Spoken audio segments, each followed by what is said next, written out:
M K സാനുമാഷിന് മലയാള സാഹിത്യ ലോകം വിട നൽകുകയാണ്.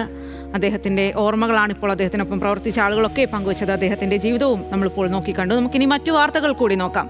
ഛത്തീസ്ഗഡിലെ ദുർഗ് സെൻട്രൽ ജയിലിൽ അടച്ച കന്യാസ്ത്രീകൾക്ക് ജാമ്യം. ബിലാസ്പൂർ NIA കോടതിയാണ് സിസ്റ്റർ പ്രീതി മേരി, സിസ്റ്റർ വന്ദന ഫ്രാൻസിസ് എന്നിവർക്ക് ജാമ്യം അനുവദിച്ചത്. 9 ദിവസത്തെ ജയിൽവാസത്തിന് ശേഷമാണ് ഇരുവരും മോചിതരാകുന്നത്. കേരളത്തിൽ നിന്നുള്ള ജനപ്രതിനിധികളും കക്ഷി നേതാക്കളും ബിലാസ്പൂരിൽ എത്തിയിരുന്നു. നിരപരാധികളായ കന്യാസ്ത്രീകൾക്കെതിരായ കേസ് പിൻവലിക്കണമെന്ന് ആർച്ച് ബിഷപ്പ് മാർ ആൻഡ്രൂസ് താഴത്ത് ആവശ്യപ്പെട്ടു.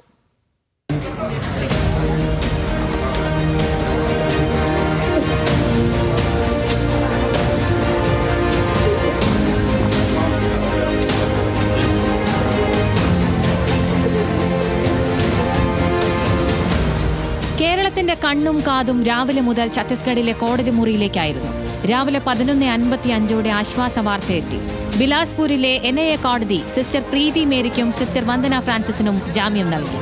9 ദിവസത്തെ കാരാഗ്രഹവാസത്തിന് ശേഷമാണ് മോചിതരാകുന്നത്. കർശന ഉപാധികളോടെയാണ് ജാമ്യം. പാസ്പോർട്ട് കെട്ടിവെക്കണം, രാജ്യം വിട്ടുപോകരുത്, താമസിക്കുന്ന മേൽവിലാസം NIA അറിയിക്കണം, 2 ആഴ്ചയിലൊരിക്കൽ പോലീസ് സ്റ്റേഷനിൽ ഹാജരാകണം, മാധ്യമങ്ങളോട് പ്രതികരിക്കരുത് എന്നിവയാണ് ഉപാധികൾ. कंडीशंस तो ऑलरेडी कानून में प्रिस्क्राइब्ड है. उन्हीं कंडीशंस को माननीय न्यायालय ने प्रिस्क्राइब किया हुआ है कि उनको बेल बॉन्ड्स वगैरह देने हैं और श्योरिटी देनी है 50,000 की सिस्टर्स को, और साथ ही साथ में जो बाकी है कि उनको इन्फॉर्मेशन देना पड़ेगा थाने में. जब वो बाहर कहीं जाएंगी तो उसके इन्फॉर्मेशन देने पड़ेंगे. पासपोर्ट उनको सरेंडर करना है, वो देश छोड़ के बाहर नहीं जा पाएंगी. और इन कंडीशन के साथ न्यायालय ने उनको बेल ग्रांट किया है. उनको आगे इन्वेस्टिगेशन में कोऑपरेट करना है. यही सारी जो शर्तें रहती हैं जो आमतौर पे बेल में रहती हैं, उन्हीं शर्तों को न्यायालय में रखा. ജാമ്യം കിട്ടിയെങ്കിലും മലയാളി കന്യാസ്ത്രീകൾ അകപ്പെട്ടത് കൊടിയ നിയമക്കുരുക്കിലാണ്. ഹൈക്കോടതിക്ക് പകരം NIA കോടതിയെ സമീപിച്ചതോടെ അന്വേഷണം NIAയിലേക്ക് മാറി. ഇനി കന്യാസ്ത്രീകൾ റിപ്പോർട്ട് ചെയ്യേണ്ടതും രേഖകൾ ഹാജരാക്കേണ്ടതും NIAയ്ക്ക് മുന്നിലാണ്. ഇതുവരെ കേസ് കൈകാര്യം ചെയ്തത് ഛത്തീസ്ഗഡ് പോലീസാണ്. എന്നാൽ കേസിൽ ഇടപെട്ട എല്ലാവർക്കും കന്യാസ്ത്രീകളുടെ കുടുംബാംഗങ്ങൾ നന്ദി രേഖപ്പെടുത്തി. ജാമ്യം കിട്ടി, അതുകൊണ്ട് ഞങ്ങൾക്ക് ഒരു സന്തോഷത്തോടെ ഇടയായി. ഒന്നും പറയാനില്ല. എനിക്ക് വളരെ സമാധാന പ്രാർത്ഥന എപ്പോഴും പ്രാർത്ഥനയാണ്. അത് ആദ്യമേ ദൈവത്തോട് ഞങ്ങൾ നന്ദി പറയുന്നു. അതോടൊപ്പം തന്നെ ഇതിനു വേണ്ടി ഞങ്ങളുടെ ഒപ്പം നിന്ന എല്ലാ ഭരണാധികാരികളോടും ഒപ്പം സഭാ നേതാക്കളോടും നന്ദി പറയുന്നു. പിന്നെ ഞങ്ങളുടെ MLA ഈ സംഭവം അറിഞ്ഞ അന്ന് മുതൽ ഞങ്ങളോടൊപ്പമുണ്ട്. ഈ നിമിഷം വരെ വിധി പറയുന്നവരെ ഞങ്ങളുടെ ഒപ്പം നിന്ന് MLA ഞങ്ങൾ പ്രത്യേകം നന്ദിയോടെ ഓർക്കണം. കന്യാസ്ത്രീകൾ കുറ്റകൃത്യം ചെയ്തിട്ടുണ്ടോ എന്ന് സംശയം പ്രകടിപ്പിക്കുന്നതാണ് കോടതി ഉത്തരവ്. കന്യാസ്ത്രീകൾക്ക് ക്രിമിനൽ സ്വഭാവമോ ക്രിമിനൽ പശ്ചാത്തലമോ ഇല്ല. മതപരിവർത്തനത്തിനോ മനുഷ്യക്കടത്തിനോ അല്ല കന്യാസ്ത്രീകൾ പോയതെന്ന് പെൺകുട്ടികളുടെ മാതാപിതാക്കളുടെ സത്യവാങ്മൂലത്തിൽ നിന്ന് വ്യക്തമാണ്. ഒപ്പമുള്ള പെൺകുട്ടികൾ കുട്ടിക്കാലം മുതൽ ക്രിസ്തുമത വിശ്വാസികളാണെന്നും കോടതി നിരീക്ഷിച്ചു. സംസ്ഥാനം പ്രോസിക്യൂഷൻ ഒബ്ജക്റ്റ് ചെയ്തില്ലായിരുന്നെങ്കിൽ ഇന്നലെ കിട്ടേണ്ടതാണ്. ഇന്നലെ കിട്ടേണ്ട ബെയിൽ ഒരു ദിവസം വൈകിപ്പിച്ചു. ഞങ്ങളോട് ആഭ്യന്തരമന്ത്രി പറഞ്ഞതാണ് ഇന്നലെ കിട്ടുമെന്നുള്ളത്.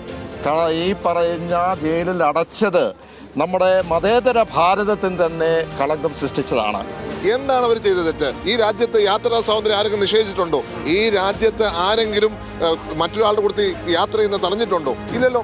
അപ്പോൾ പ്രായപൂർത്തിയായവർ സ്വന്തം ഇഷ്ടപ്രകാരം കന്യാസ്ത്രീമാരോടൊപ്പം പോയപ്പോൾ അവരെ തുറങ്കലടയ്ക്കുവാൻ കാണിച്ച ആ മനസ്സുണ്ടല്ലോ, ആ മനസ്സിനെ പറ്റി എന്തു പറയാനാണ്? അത് ഫാസിസ്റ്റ് മുഖമാണ് എന്ന് പറയേണ്ടി വരും. ഒരാഴ്ചയായി നടത്തിയ പോരാട്ടത്തിന്റെ വിജയമാണ് ജാമ്യലബ്ധിയെന്ന് BJP സംസ്ഥാന ജനറൽ സെക്രട്ടറി അനൂപ് ആന്റണി അവകാശപ്പെട്ടു. ഇത്രയും ദിവസം നമ്മുടെ പരിശ്രമം അത് ഫലം കണ്ടിട്ടുണ്ട്.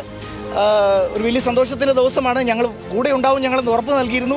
വിഷയത്തിൽ ഇടപെട്ട കേന്ദ്ര സംസ്ഥാന സർക്കാരുകൾക്ക് നന്ദി അറിയിച്ച ആർച്ച് ബിഷപ്പ് മാർ ആൻഡ്രൂസ് താഴത്ത് കേസ് പിൻവലിക്കണമെന്നും ആവശ്യപ്പെട്ടു.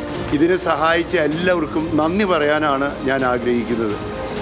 ചിലരുടെ കുറ്റാരോപണത്തിൻ്റെ പേരിൽ അറസ്റ്റ് ചെയ്യപ്പെട്ടിട്ടുള്ള ഈ കേസ് അത് എത്രയും വേഗം ക്വാഷ് ചെയ്ത് റദ്ദാക്കണമെന്നാണ് എൻ്റെ അഭിപ്രായം, ആഗ്രഹം.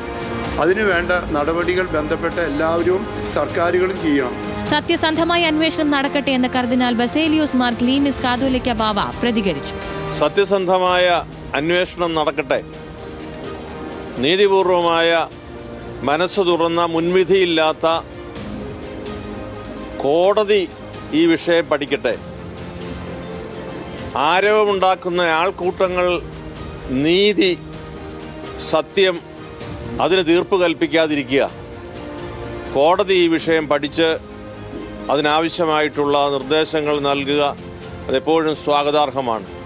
ഓഫീസ് ആശുപത്രി ജോലിക്കായി കൂടെ കൂട്ടിയ 3 പെൺകുട്ടികളോടൊപ്പം ദുർഗ് റെയിൽവേ സ്റ്റേഷനിൽ എത്തിയപ്പോഴാണ് ബജ്രംഗ് ദൾ പ്രവർത്തകർ കന്യാസ്ത്രീകളെ തടഞ്ഞ് പോലീസിന് കൈമാറിയത്. മനുഷ്യക്കടത്ത്, നിർബന്ധിത മതപരിവർത്തനം അടക്കമുള്ള കുറ്റങ്ങളാണ് ചുമത്തിയത്. ദുർഗ് മജിസ്ട്രേറ്റ് കോടതിയിൽ നിന്നും സെഷൻസ് കോടതിയിൽ നിന്നും ജാമ്യം ലഭിക്കാത്ത സാഹചര്യത്തിലാണ് കന്യാസ്ത്രീകളുടെ അഭിഭാഷകൻ ഉപരി കോടതിയെ സമീപിച്ചത്. ബജ്രംഗ് ദൾ അഭിഭാഷകൻ ഇന്ന് കോടതിയിൽ ഹാജരായില്ല. ദുർഗ് ജയിൽ പരിസരത്ത് കേരളത്തിൽ നിന്നുള്ള ഇടത് കോൺഗ്രസ് പ്രതിനിധികൾ മധുര വിതരണം നടത്തി ആഘോഷിച്ചു. News desk, news Malayalam.